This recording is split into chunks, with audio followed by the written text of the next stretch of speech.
ಅವರಿಗೆ 10 ಲಕ್ಷ ರೂಪಾಯಿ ಅಲ್ಲ, ಒಂದಲ್ಲ ಸ್ವಾಮಿ, ನಾನು ಹೇಳ್ತಿದ್ದೀನಿ, ಒಂದಲ್ಲ 2 ಕೋಟಿ ರೂಪಾಯಿ ಪರಿಹಾರ ಕೊಡಬೇಕು. 2 ಕೋಟಿ ರೂಪಾಯಿ ಪರಿಹಾರ ಕೊಡಬೇಕು. ಜನರ ತೆರಿಗೆ ಹಣ ಅಲ್ಲ, ಅದು ನಿಮ್ಮ ಮನೆ ಹಣವನ್ನು ತಂದು ಕೊಡುವಂತ ಕೆಲಸ ಆಗ್ಬೇಕು.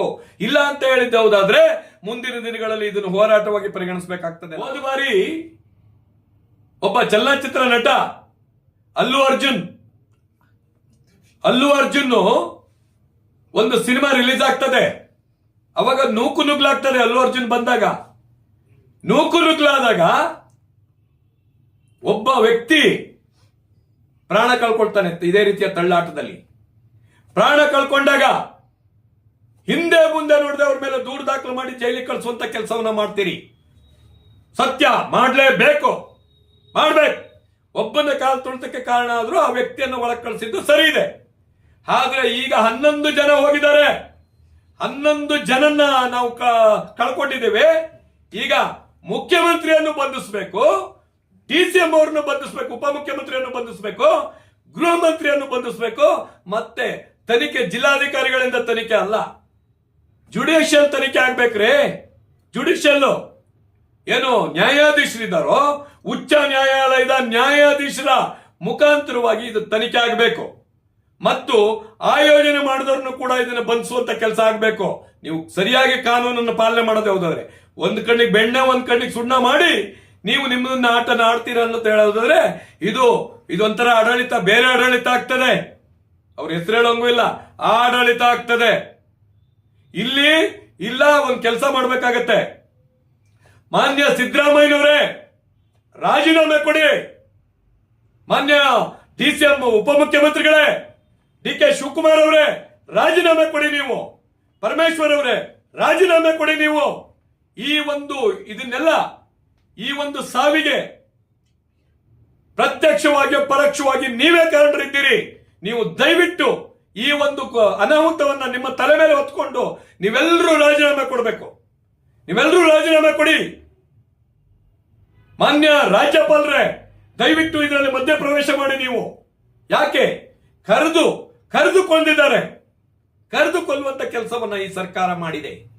ಇದನ್ನ ಒಪ್ಕೋಬೇಕು ಸರ್ಕಾರ. ಮಾನ್ಯ DCM ಅವರು ತಪ್ಪಾಯ್ತು ಅಂತ ಒಂದು ಕ್ಷಮೆಯನ್ನ ಕೊಡ್ತಾರೆ.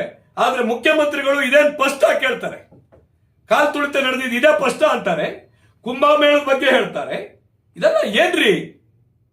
ನೀವು ಕುಂಭಮೇಳದಲ್ಲಾಗ್ಲಿ ಇಲ್ಲಾಗ್ಲಿ ಸತ್ತಿದ್ದು ಸತ್ರೆ ಅಂತ ದೊಡ್ಡ ಕುಂಭಮೇಳದಕ್ಕೂ ಇದಕ್ಕೂ ಯಾಕೆ ಹೋಲಿಸ್ತೀರಾ ನೀವು? ಕುಂಭಮೇಳಕ್ಕೂ ಇದಕ್ಕೂ ಯಾಕ್ರಿ ಹೋಲಿಸ್ತೀರಾ ನೀವು? ನಿಮ್ಮ ಕಾಲ್ಬುಡದಲ್ಲಿ ನೀವು ಆಯೋಜನೆ ಮಾಡಿರುವಂತ ಕಾರ್ಯಕ್ರಮದಲ್ಲಿ ಸ್ಟೇಡಿಯಂನಲ್ಲಿ ಈ ರೀತಿ ಸಮಸ್ಯೆ ಆಗಿದೆ. ಅದು ನಿಮ್ಮ ಸರ್ಕಾರ ಇದೆ. ಯಾವ್ದಾದ್ರು ಒಳ್ಳೆ ಕೆಲಸ ಆಗಿದೆ ಆದ್ರೆ ನಾನೇ ಮಾಡಿದ್ದಂತ ನಿಮ್ಮ ಬೆನ್ನನ್ನು ನೀವೇ ತಟ್ಕೊಳ್ತೀರಿ. ಈ ಒಂದು ಇದನ್ನು ಕೂಡ ನೀವೇ ಹೊತ್ಕೋಬೇಕಾಗ್ತದೆ. ಹೊತ್ಕೊಂಡು ರಾಜೀನಾಮೆ ಕೊಡಬೇಕಾಗತ್ತೆ. ಮತ್ತೆ ನೀವು ತಕ್ಷಣವಾಗಿ ಪರಿಹಾರವನ್ನು ಘೋಷಣೆ ಮಾಡ್ತೀರಿ. 10 ಲಕ್ಷಗಳ ಪರಿಹಾರವನ್ನು ಘೋಷಣೆ ಮಾಡ್ತಾ ಇದ್ದೀರಿ. ಯಾರ ಮನೆ ಸ್ವಾಮಿ? ಯಾರ ಮನೆದು ನೀವು ಘೋಷಣೆ ಮಾಡ್ತಾ ಇದ್ದೀರಿ? ದೇಶ ಕಾದಿರುವ ಸೈನಿಕನ ಅಥವಾ ಹೊಲ ಉತ್ತಿ ಬೆತ್ತಿ ಬೆಳೆದಿರುವ ರೈತನಿಗೆ ಮಾಡ್ತಾ ಇದ್ದೀರಾ? ಅಥವಾ ಕನ್ನಡ ಪರ ಹೋರಾಟಗಾರರಿಗಾಗಿ ಮಾಡ್ತಾ ಇದ್ದೀರಾ? ಯಾರಿಗಾಗಿ ಮಾಡ್ತಾ ಇದ್ದೀರಾ? 10 ಲಕ್ಷ ರೂಪಾಯಿ ಅದು ನಮ್ಮ ಹಣ. ಆ 10 ಲಕ್ಷ ರೂಪಾಯಿ ಏನಿದೆಯೋ ಅದು ನಮ್ಮ ಹಣ. ನೀವು ಯಾವ ಆಧಾರದ ಮೇಲೆ ಅವ್ರಿಗೆ ಕೊಡ್ತಾ ಇದ್ದೀರಿ? ಅವರಿಗೆ 10 ಲಕ್ಷ ರೂಪಾಯಿ ಅಲ್ಲ. ನಮ್ಮ ವಾಟಾಳ್ಜಿ ಅವರು ಹೇಳ್ತಾ ಇದ್ರು ಇವತ್ತು ಮಾತನಾಡುವಾಗ, ಮಾಧ್ಯಮದವರ ಮಧ್ಯೆ ಮಾತನಾಡುವಾಗ ವಾಟಾಳ್ಜಿ ಅವರು ಹೇಳ್ತಾ ಇದ್ರು 10 ಲಕ್ಷ ರೂಪಾಯಿ ಸಾಕಾಗಲ್ಲ, 1 ಕೋಟಿ ರೂಪಾಯಿ ಕೊಡ್ಬೇಕು ಅಂತ. ಒಂದಲ್ಲ ಸ್ವಾಮಿ, ನಾನು ಹೇಳ್ತಾ ಇದ್ದೀನಿ, ಒಂದಲ್ಲ 2 ಕೋಟಿ ರೂಪಾಯಿ ಪರಿಹಾರ ಕೊಡಬೇಕು. ಯಾರಿಂದ?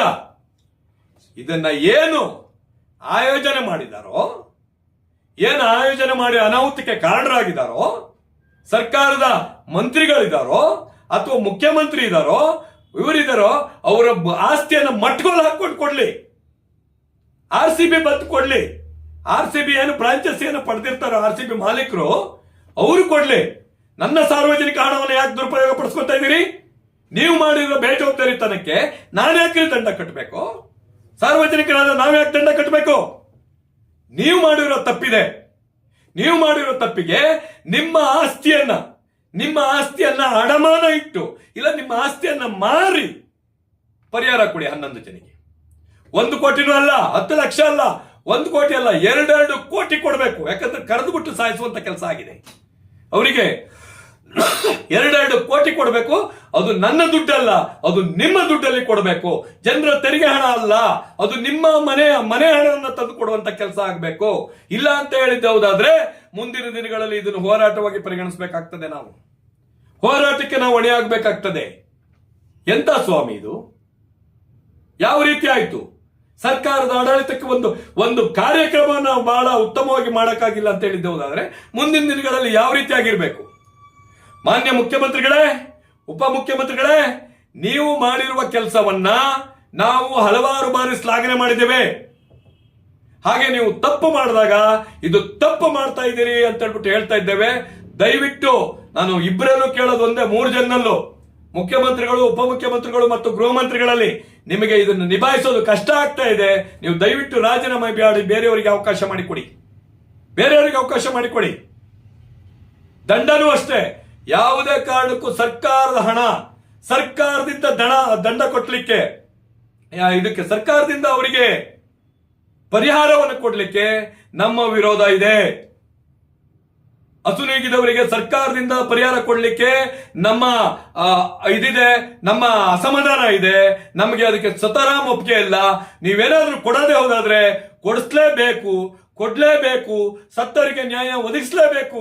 ಆದ್ರಿಂದ ನೀವೇನ್ ಮಾಡಬೇಕು ಅಂದ್ರೆ ಅದು ಯಾರು ಆಯೋಜನೆ ಮಾಡಿದಾರೋ ಅವರಿಂದ ಈ ಹಣನ ವಸೂಲಿ ಮಾಡಬೇಕಾಗತ್ತೆ. RCB ಇಂದ ಹಣ ವಸೂಲಿ ಮಾಡಬೇಕಾಗತ್ತೆ. ನೀವು ಅದಕ್ಕೆ ಯಾರು ಇದಕ್ಕೆ ಹೊಣೆಗಾರರಿದ್ದಾರೋ, ಈ ತಪ್ಪಿಗೆ ಹೊಣೆಗಾರರಿದ್ದಾರೋ ಅವರಿಂದ 2 ಕೋಟಿ ರೂಪಾಯಿಯನ್ನ ನೀವು ಸತ್ತವರಿಗೆ ಪರಿಹಾರವನ್ನ ಕೊಡುವಂತ ಕೆಲಸ ಮಾಡಬೇಕು.